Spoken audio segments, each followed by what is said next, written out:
Welcome to the Kick the Habit Forever podcast. My name is Michael Quirk. I'm a licensed therapist, coach, and educator. I've spent the last 25 years working with high-performing men, helping them to break free of the addictions, compulsion, bad habits, painful symptoms, and skills deficits that hold them back. If you're a high-performing man and your goal is to get control over your porn use, then this podcast is for you. Welcome, everybody. Today, I want to share a story. This is a story that illustrates just how serious pornography addiction can grow when it goes unchecked. Now, before we launch into our story, I want you to know this is not about shame or judgment. But instead, it's about recognizing the risks and the consequences of porn addiction before it's too late. This is a cautionary tale about when pornography addiction crosses the line. Let me introduce to you a client that I worked with named Jamie. Jamie's not his real name. I've changed his name just in order to protect his privacy. Here's a little bit about Jamie. Jamie was a hardworking professional man. He was well respected in the field here in Silicon Valley. He worked in a technical design capacity at a company that is a household name. He had what most people would consider to be a great job. It provided him with a steady income, and he made more than enough cash to enjoy most of the finer things in life. And when he looked forward to his future, that looked even more promising to him. But Jamie also had a secret, and that secret was that he struggled with a growing addiction to pornography. What started out as occasional use escalated over time.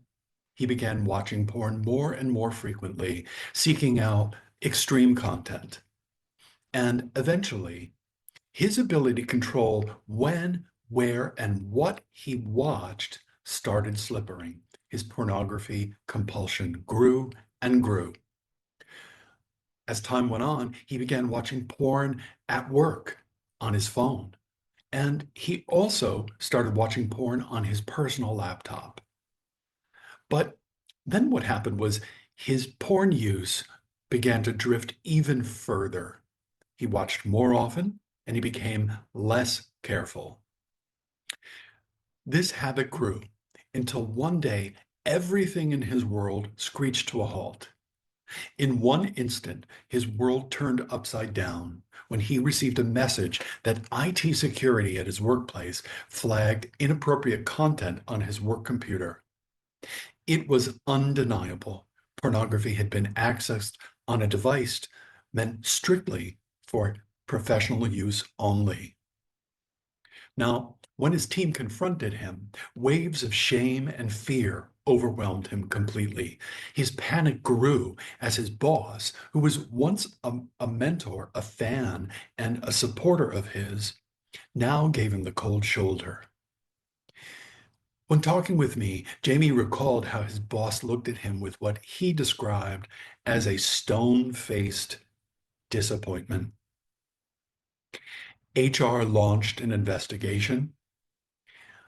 The incident violated company policy, and Jamie was swiftly terminated from the position that he had worked years to attain. In an instant, his years of hard work were erased completely, not because he was a bad person, not because he was bad at his job, but because his addiction had led him to make choices that carried very real consequences. His colleagues at work instantly distanced themselves from him. His network, one that he had cultivated since graduate school, evaporated overnight. His work friends all ghosted him, and he struggled to find new employment. But with a termination like this on his record, it was looking impossible. It was only after Jamie's life completely exploded that he decided to do something about his compulsion to view adult content. He had, as people say, hit rock bottom. So let's think about something. Where exactly did Jamie go wrong? His situation didn't happen overnight. His addiction followed a pattern that's pretty typical of many who are struggling with pornography and addiction experience in general. I want to break down for you now the key mistakes that led to Jamie's terrible situation. Mistake number one, he ignored the early warning signs. Jamie's pornography use started small, but it grew over time. He noticed himself watching more and more often. He found that he was seeking more extreme content, some of which was of questionable legal status, and he began feeling an increasingly stronger pull towards it. He began to crave his porn use. He also ignored the growing dependence that was showing itself to him, and instead, he worked to convince himself that this was really just a habit that he could stop anytime. And as many people who struggle with compulsions and addictions tell themselves, he told himself that he could always give it up tomorrow. Mistake number two was using porn as his coping mechanism instead of addressing his mental and emotional well being head on. Instead of dealing with his stress, facing his loneliness and his frustration in healthy ways, Jamie increasingly turned to pornography. His world shrank. Every day it grew smaller and smaller as porn became his main method of escape. It was a way to numb uncomfortable emotions rather than addressing them. This deepened his reliance on porn, and over time, it made quitting porn even harder for him. Mistake number three was that Jamie took increasing risks over time. Just like many addictions, Jamie's compulsion escalated. It didn't just stay where it was, it got worse over time. He started taking risks that he really never would have before. He was watching in inappropriate places, for example, at work or in his car while he was waiting to meet up with friends. He told himself that he was going to be careful. But what happens is addiction impairs our judgment and it leads us to cross lines that perhaps we once thought were unthinkable. And that is exactly what happened with Jamie. Mistake number four for Jamie was believing that he had his addiction under control. He convinced himself that he could stop whenever he wanted. He thought he was making rational choices. But in reality, his addiction was making the choices for him. So he didn't seek help. He didn't set boundaries with himself. He didn't deal with some relationship issues in his life that he had swept under the carpet. And he didn't fully acknowledge the extent of his problem. This was a habit that was running on autopilot almost entirely. Mistake number five that Jamie made was he let secrecy and shame keep him stuck. See, from time to time, he would recognize that his porn use felt compulsive. He felt out of control with it, but then he would ignore it. He would stick his head back in the sand. He never talked to anybody about his struggles. He let the shame of his addiction keep him silent. He let it prevent him from seeking help. Now, if Jamie had reached out earlier, whether it be to a counselor, a support group, or a good trusted friend who wouldn't collude with his use, then he might have been able to regain control before it cost him so much. So, what's the takeaway that I'm hoping you will get from today's video? I want you to learn from Jamie's mistakes. I hope that you don't have to go anywhere near the types of problems. I hope you don't have to deal with the mess that Jamie had to deal with.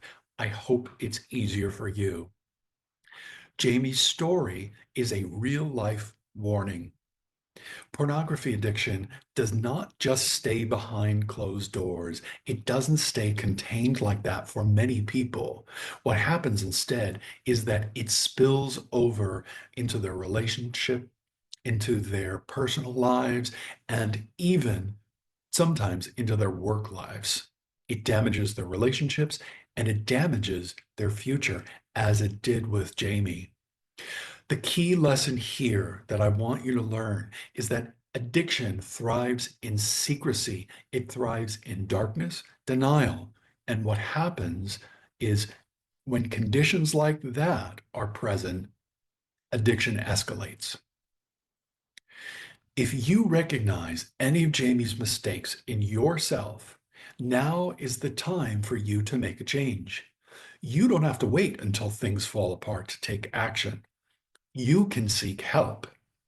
You can set boundaries with yourself and your habits. You can find the accountability that will support your recovery. Recovery is possible, but recovery requires honesty, it requires awareness, and it requires a willingness for you to take actions to break the cycle of addiction before it breaks something important in your life. Thanks for listening today. I'd like to invite you to view my free class. It's called How to Kick the Habit Forever. In it, we talk about what you have to do in order to unhook yourself from compulsively using adult content. Go to www.kickthehabitforever.com now to view it.